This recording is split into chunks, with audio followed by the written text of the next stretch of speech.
Hi friends, foes and countrymen. My name's Angie Power Disney, Angela Power Disney. You can find me on Facebook, although I'm transitioning off of there.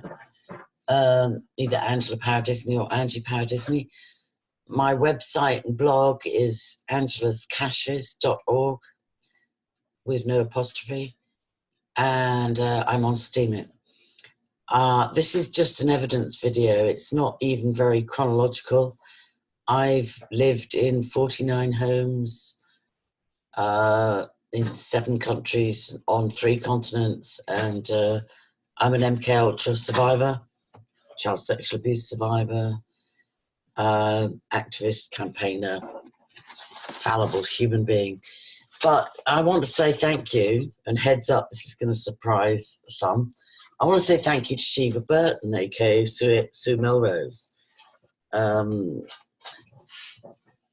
Some say she's a genuine survivor of child sexual abuse, I think in a children's home in the UK, which is possible, and others, many others say she is a police asset, a sort of black ops police asset, government agent, agent provocateurs amongst survivors. But the reason I want to thank her and acknowledge her is that I believe she wrote in a blog some years ago that anybody genuinely a survivor would document their evidence on a website. So that's what I'm doing. I'm just going to get an ashtray for my horrible cigarette habit. Sorry about that.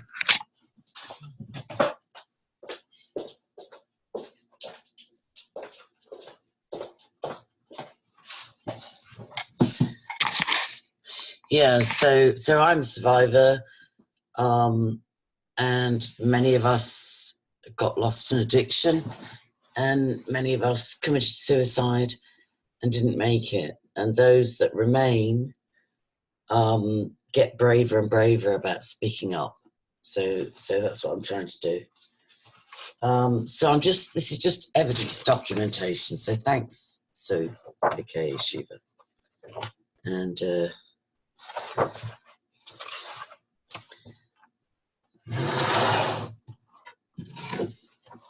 we have a filing cabinet. I'll go through this. This won't mean a lot except for people who followed my story or who want to validate. But anyway, this is talking about, this is part of my research. Market Drayton was one of my father's military postings where my sister was born, North Shropshire, close to the Welsh border.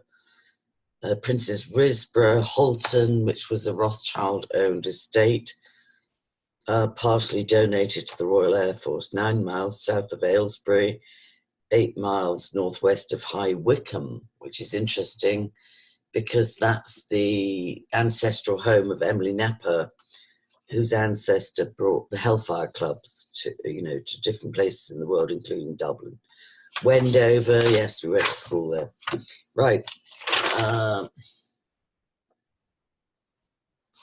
Yeah, it's different. I've got a file called evidence, so it's going to have a variety of things, but I'll try and be, wow. Yeah, there's many that stupidly question whether I went to Warwick University and graduated therefrom. This is Warwick Calls National Conference. Why I saved that, I've got no idea. But it was favoured by people like Tony Blair and Bill Clinton, and it was a hub of MK Ultra and feeding people into the United Nations. Oh right, this was the occupation that I inadvertently led as vice president of the Students' Union back in about 1980. I led 500 students into a 10-day occupation of the Senate House over Margaret Thatcher's policy about students' fees, particularly those of foreign students. So this is just a document kind of backing that up. It says, last week a general meeting of the occupation decided after a very good discussion to call a national student conference on overseas student fees. This conference will take place at Warwick on Saturday, 23rd of February. Conference intended to help provide the national coordination that has so far been so sorely lacking in the fight back against the fee increases. Blah, blah. Actually, the student sit-in of the Senate or administration houses started at Warwick, and it did eventually spread to many other universities across the UK. And we did win partial concession in as much as students that had already started their degrees were allowed to complete them under the financial arrangements that were in place. That was about as good as it got, right? So flying through this stuff, but anyway. Complaint. Yeah, we can leave that for another time. Oh. Here we go. One of my journalism. See how we can do that. I've got to look from the side. Oh God, that's like reverse. It's like back to front, isn't it? I suppose the important part is to see my byline.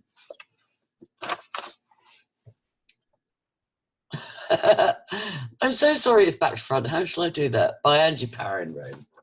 Anyway, that's very bizarre. ECDL, that's just a computer skills. Are they all back to front? They bloody are. That's terrible. How shall I solve that?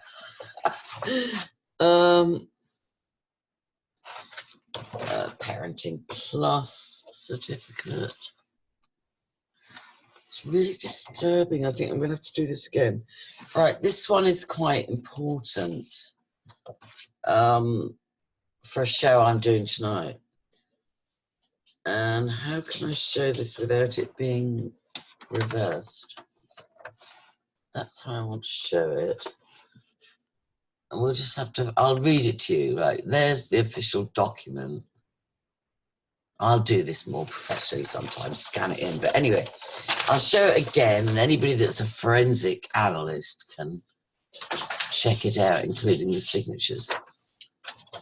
So it says State of California, Department of Social Services, facility number, effective date, expiration date, effective date 1989, expiration date 1992.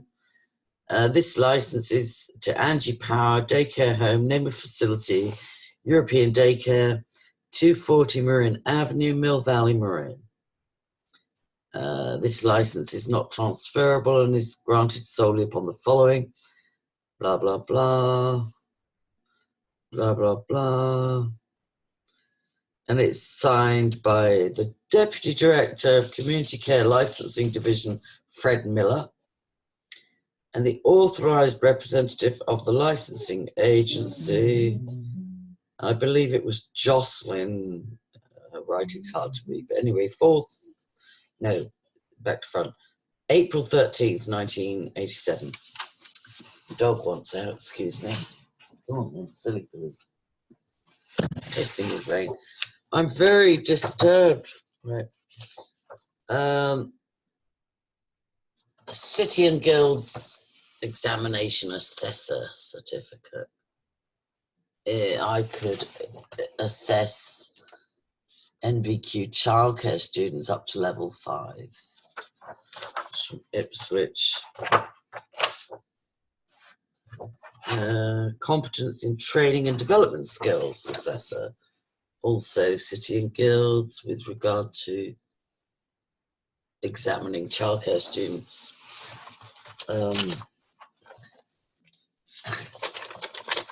I'm completely thrown by the back to front mirroring, but anyway, here's a bunch of correspondence with MPs in the UK. Michael Lord, Brent, Council, Social Services Department. Lambeth, what was that about? Oh yeah, this is a teenager I took in.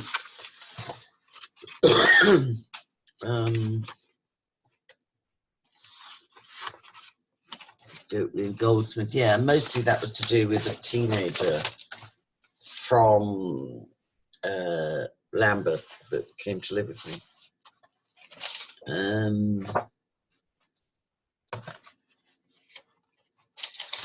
Computers there. Leave us alone. Then we have a lot of the accusations that have been made have been to do with myself and my family being photographed with Jimmy Savile. Like millions of other people in the UK back in the 80s, we raised money for Jim Will Fix It in ignorance of his horrible child abusing satanic wizard warlock habits, pimped the elite and so on. He raised 40 million for charity, mostly from the UK.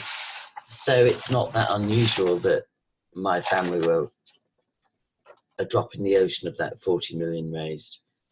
But so I have a whole scrapbook on that. Sponsored ride goes ahead after all. That's my sister and I. We rode 125 miles across the UK. Interestingly enough, from University of Warwick, where I was attending, to Wiltshire, where my family lived. And there's huge amounts of documentation. So, there's another one. Sponsored ride. It's all back to front. Sponsored ride for hospital fund, but hey, we'll get over there. Right, so that's a whole scrapbook on that. So anybody that wants details on that, just contact me and I'll find a way to not have it be back front. Oh, this is interesting. Yeah. This is the other anonymous letter from Hampstead. You'll see with the Gatwick posting on it. Postmark. And this is the note. Again, find a way to reverse this if you like. El Coyote, Karen Irving, research. And hilariously, they wrote a blog post saying that I was making up these anonymous communications. But again, I'll show you postmark, Gatwick. Right, so we put that there. It's probably the third anonymous communication I've had from that probably government-sponsored blog, which is put in place to keep a lid on the Hampstead case, Hampstead cover-up. Creative writing, we don't need that.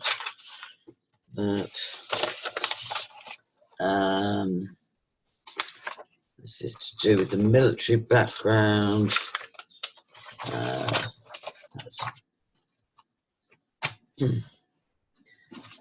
Guide to the work of the coroner to do with my sister's death.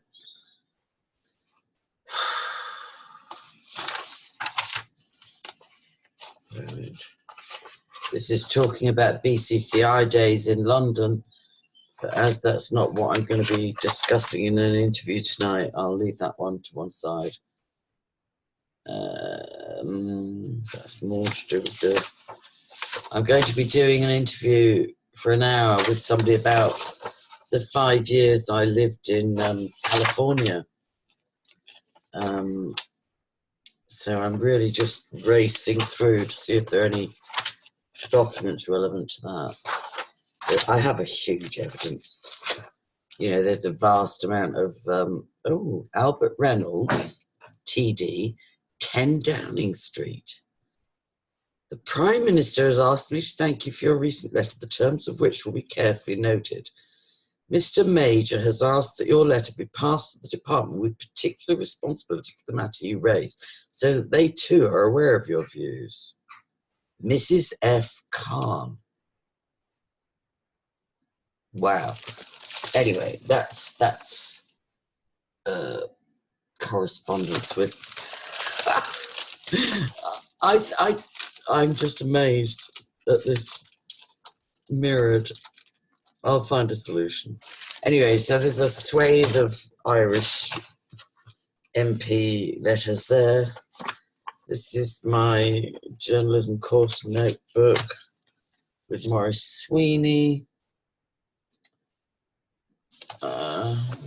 Wow. So with my daughter, which I'll address at a different time. That also.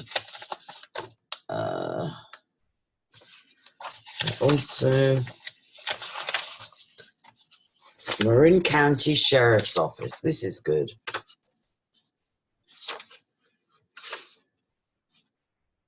Yeah.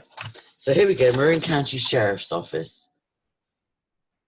And this was to do with me reporting the father of my daughter, the firstborn child, not my Disney husband, but I had a child in California to an Italian guy.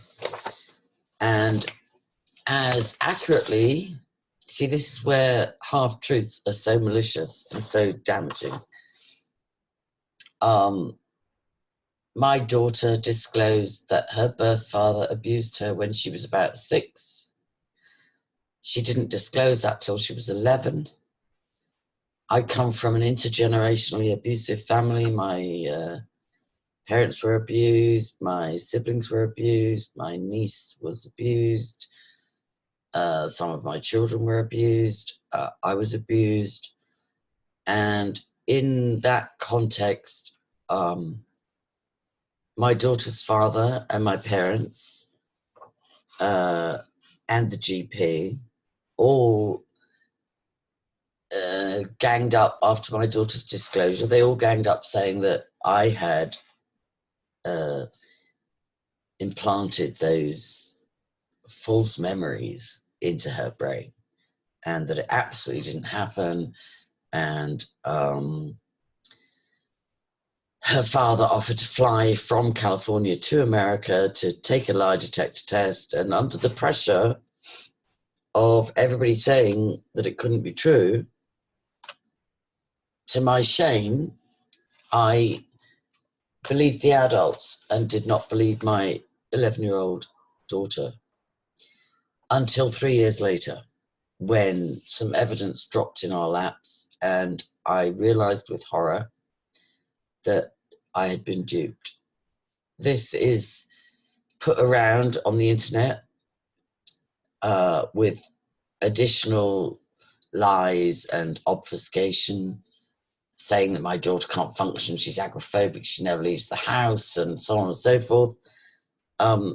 The point that I had previously confessed as part of my healing journey was that in the onslaught of the entire extended family saying that this couldn't be true and it was my fault for, as an abuse survivor, filling my daughter's head with terror and false memory syndrome, I was also going to a corrupt church, I don't mind saying Grace Fellowship in Dundalk, under Walter Hallam and Hassan Boyle.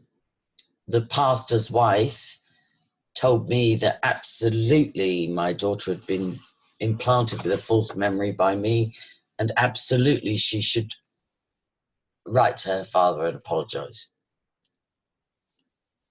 which she did, and which is probably one of the biggest regrets of my life.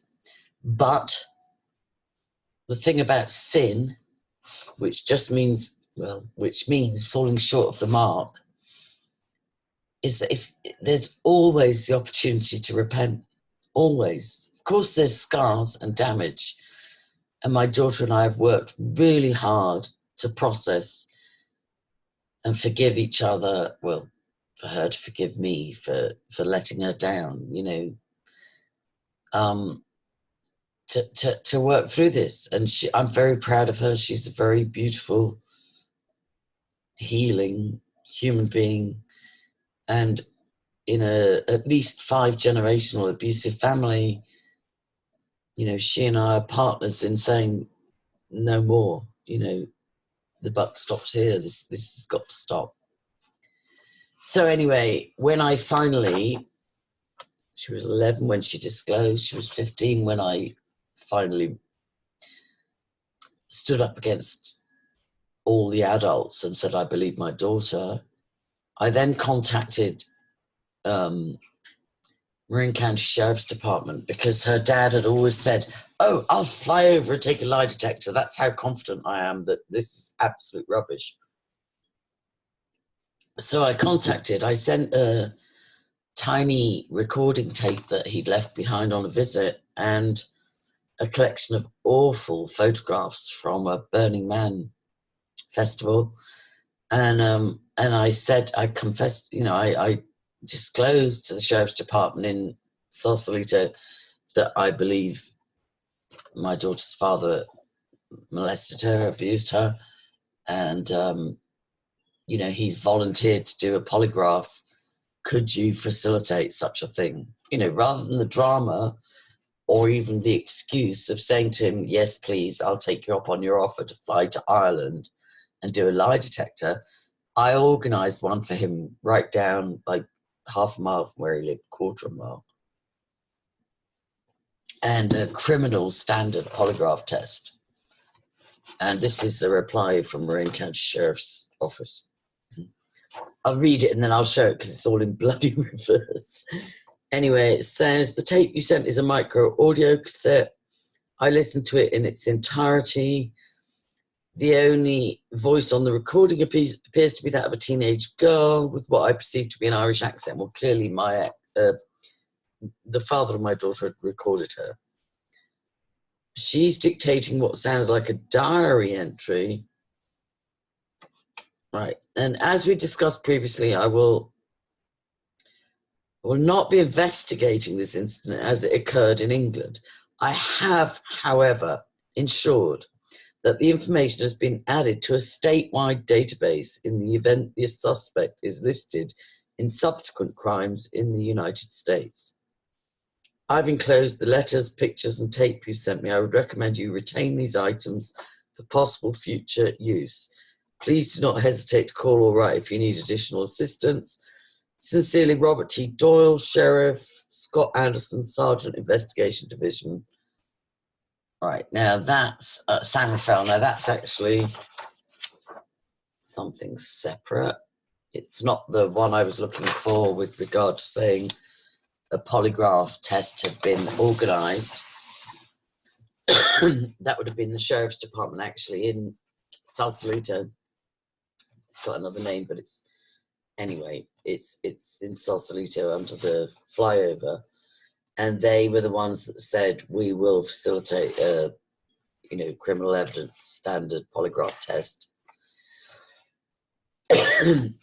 for your daughter's alleged abuser. And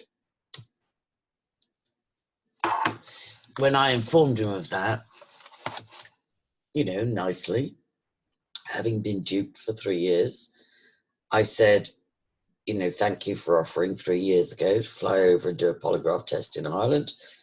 I've organised one for you locally for you in Sausalito, because he lived on a houseboat, Liberty Dock, I think it was berth number 3, in Sausalito. But when I informed him that it had been organised as he'd offered, he immediately sold all his property portfolio and fled the country, and has only returned once or twice. This was 16 years ago. He's only returned there once or twice since then, not for his parents' funerals, but to pick up his inheritance. So you can deduce from that what you like. Right. Yeah, Yeah, more to do with my daughter. Yeah, medical records getting released.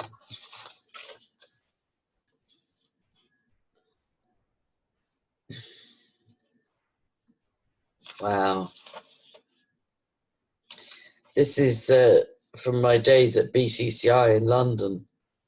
Hamad al-Barak, up to 500 or 550 for a week rental for 4 to 5 weeks.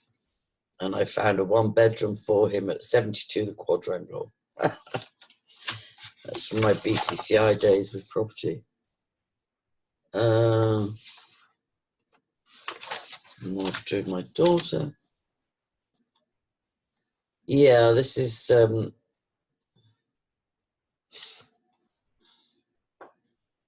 about my daughter's abuse. Wow.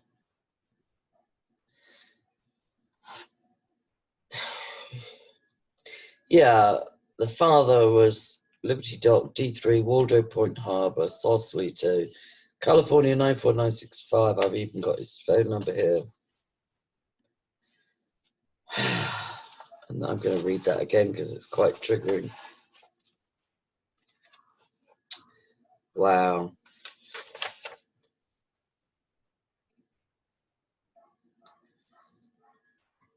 And in true Christian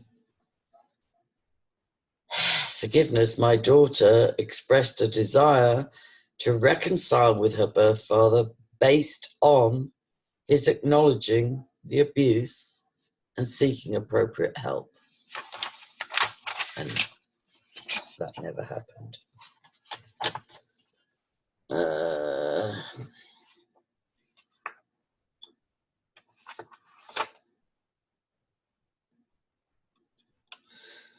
Yeah, more copies of that. It's very upsetting, but you know, to use this as a weapon against me, to silence me on the Hampstead cover-up, and feel proud of re-traumatizing my daughter.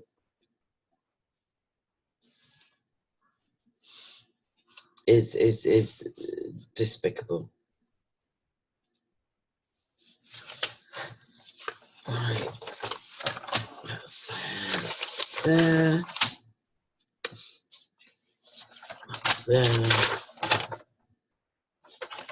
That's there. That's one evidence file. And then I'll go through some photographs. Just those that might be relevant. There's the Disney husband, Paul Herbert Disney, son of squadron leader Roy Herbert Disney of the Royal Air Force from Cambridgeshire, originally from Norton Disney. That's my daughter, and that's the 2 sons of our marriage. There. I'm only going to show photos where I've been called a liar. I shouldn't even honour this. That's a photo from Warwick University. Only those that were there would it be relevant to. I'm the lady. The middle person was a professor or a lecturer, and the other person was this beautiful aristocrat called James, but I don't remember his last name. Anyway, that's just in a play. Now this, although it's very plain looking, but this is also from Warwick University, and this was the original written play that morphed into, first of all, The Genius, which toured Europe as a theatre play and then became Good Will Hunting. So I'm the one putting the knee in the groin. The girl here is Rose Dwend Fenton, an aristocrat from Scarborough, who went on with Benedict Lawrence, to form the London International Festival of Theatre, LIFT, as it was called. She's been given an MBE for that. And he, the last time I met him for lunch, was the director of London Film School. So that's myself starring in that original production at Warwick University. That's Ben Gibson. That's Rose Derwent-Fenton. That's Tony. He was a director. He was a talented guy. That's Kerry. Right. Yeah, here's the, makes me feel sick, the infamous photo of myself and my family with that disgusting human being, Jimmy Savile. And what we would do, that's myself there, what we would do, and he groped us even for this photograph, he was disgusting. What we were doing was presenting a cheque for thousands, you know, from the sponsored ride for Stoke Mandeville Hospital. We didn't know any better at the time. Don't want to make this too long, but just to demonstrate that this is quite disturbing. Well, you know, there's us getting the first communion in the Catholic Jesuit influenced upbringing that we had. I'll go into more detail on that another time.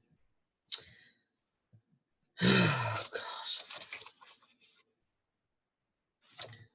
There we are on one of many journeys across the Irish Sea. We came home to Ireland every summer, like so many emigrants. Oh my God. One of my sisters is dead. More of the nuns that raised us or educated us, MK Ultra programmed us.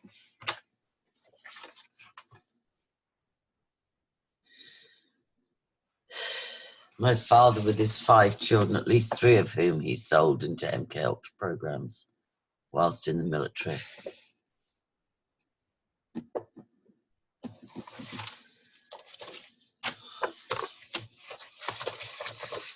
Yeah, whizzing along.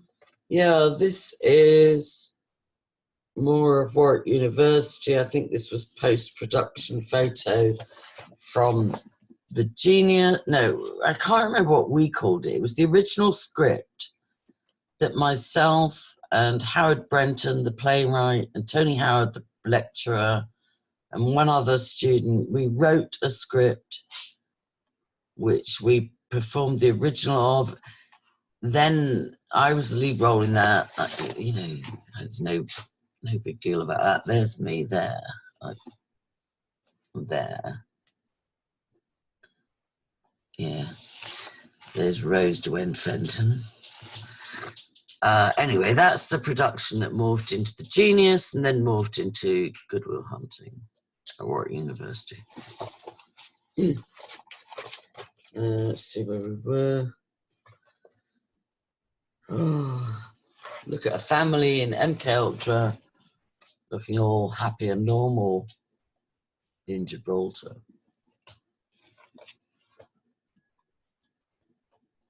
It's not very good. I should scan these in, but don't mind, I will sometime. These are the nuns and all that Catholic stuff. I don't mean to be bitter. But you would be if you were familiar with MK Ultra. Right.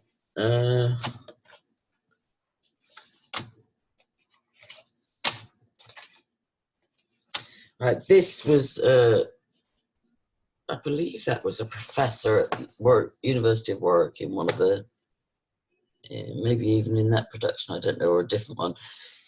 Like in my first year at Warwick, I did 22 plays and 2 films. And so, give me a lot of the photograph. This is a scrapbook of my parents, which is, you know, I need to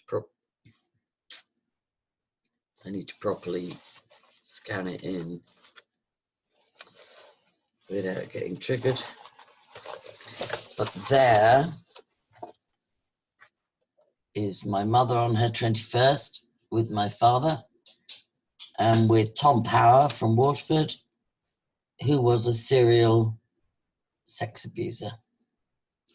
who abused my mother and then went on to abuse myself and at least 2 of my siblings and several of my cousins. There's probably an easier way to share. Let's see if anything else jumps out of me. These are probably important to scan. This is some of my extended family in Waterford at our sort of every 5-year family gatherings. The last one, which I did. I almost want to rip these out to photograph them. Got a picture of Tom and Philomena Ray here, whose children went to the Queen Victoria military boarding school in Dunblane, and who was a psychiatric nurse in the military. And all of his children died, or 4 out of 5 of them, and his wife, from all sorts of different cancers, which were all supposed to be totally random, but I believe they were from medical experiments, which possibly Tom Ray sanctioned. But like, as I say, I'll scan all of these in at a different point. So I was trying to mainly document the American stuff, or at least start a conversation about, oh, God love him. Kathy, myself, Stuart Ray, Fiona, Sharon. I don't know who the little boy is there. Stuart Ray with the tie in the middle was my very dear friend, son of Tom Ray, a psychiatric nurse in the military whose wife and 4 of his 5 children all died of different cancers, allegedly as some incredible coincidence, which I don't believe for a minute.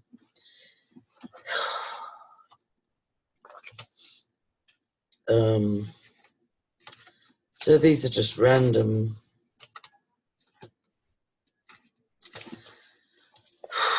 sharings at the moment.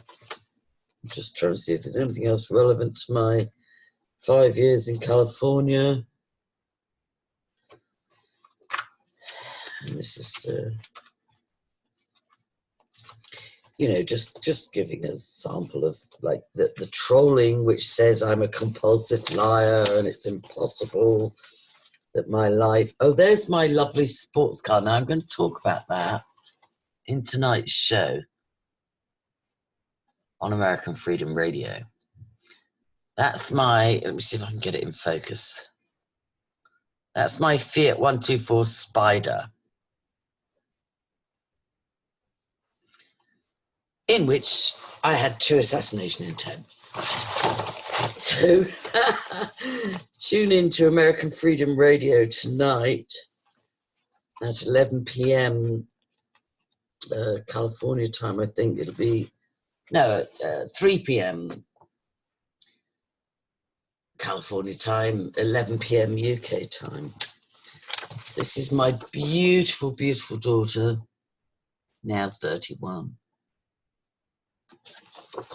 This is another picture of her in California. Now I'm just being a boastful mama here. That daughter saved my life. I probably wouldn't have bothered staying around without her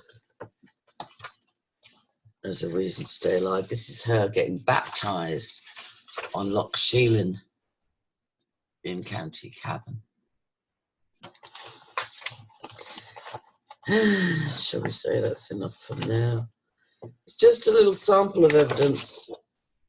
This is a fun vintage photo of my children and my grandchildren. And I think that, oh, this is Warwick University, graduating with a 2-1, 3% off a first degree honours in English and American literature, having started off doing English and theatre, and European novel, and then being recruited onto American literature. Now, the reason I don't have my actual, somewhere along the line, I mislaid my actual degree, but anybody with any research capabilities can just get the records. I graduated in 84, no, 81.